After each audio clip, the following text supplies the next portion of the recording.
जीवन हमें एक मौका देता है, इसलिए जब भी सही कॉलेज चुनने का समय आए तो सिर्फ मंगलायतन यूनिवर्सिटी आपके बेहतरीन भविष्य और सर्वांगीण विकास के लिए। महाकुंभ के दूसरे और सबसे बड़े पर्व मौनी अमावस्या पर ब्रह्म मुहूर्त से पहले मंगलवार की देर रात लगभग 1:30 बजे संगम नोज पर भगदड़ मच गई।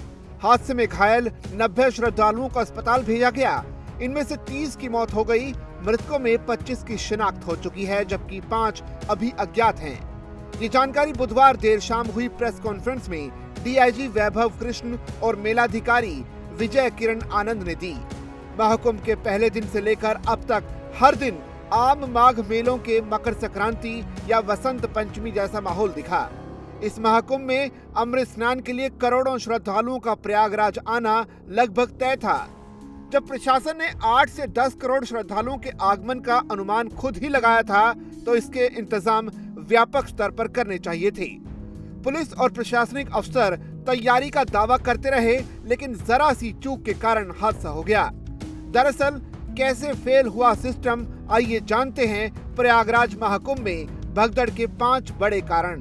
भीड़ को नियंत्रित करने के लिए 84 होल्डिंग एरिया बनाए गए हैं, जिनका इस्तेमाल शायद नहीं किया गया। वहीं काली मार्ग पार्किंग और अन्य स्थानों पर जब श्रद्धालु मंगलवार रात में बैठे थे, तो उन्हें रात 8 बजे के बाद ही संगम की ओर भेजना शुरू कर दिया गया।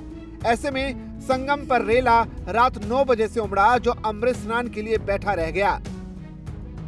हर स्नान के लिए वन वे प्लान बनाया गया था, यानी काली सड़क से त्रिवेणी बांध पार कर संगम अपर मार्ग से श्रद्धालु संगम नोज जाएंगे और अक्षयवट मार्ग से त्रिवेणी बांध के रास्ते त्रिवेणी मार्ग से बाहर निकलना था।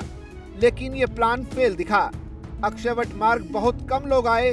संगम अपर मार्ग पर लोगों का आना जाना बना रहा।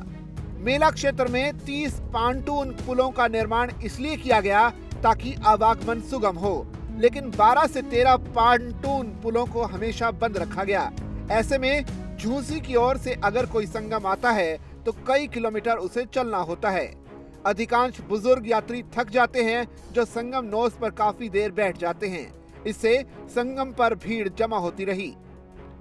महाकुंभ में सड़कों को खूब चौड़ा किया गया, लेकिन उन सड़कों को अधिकांश समय बंद रखा गया।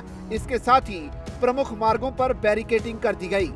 इसके कारण श्रद्धालुओं को लगातार चलना पड़ा। ऐसे में लोग थक गए और संगम किनारे पहुंचकर बैठ गए, फिर बाहर जल्दी नहीं निकलते। ये भी संगम पर भीड़ रहने का कारण बना। राहत और बचाव कार्य के लिए तमाम बल तैनात रहे, लेकिन सभी को अलग अलग सेक्टरों में नहीं बसाया गया। सीआईएसएफ की कंपनी को सेक्टर नंबर 10 में ठहराया गया। रात में जब हादसा हुआ और कंपनी को बुलाया गया, पर भीड़ में सेक्टर 3 तक आने में काफी समय लग गया, जिससे स्थिति और भी खराब हो गई। इन्हीं जरा सी चूक के कारण ये बड़ा हादसा हो गया।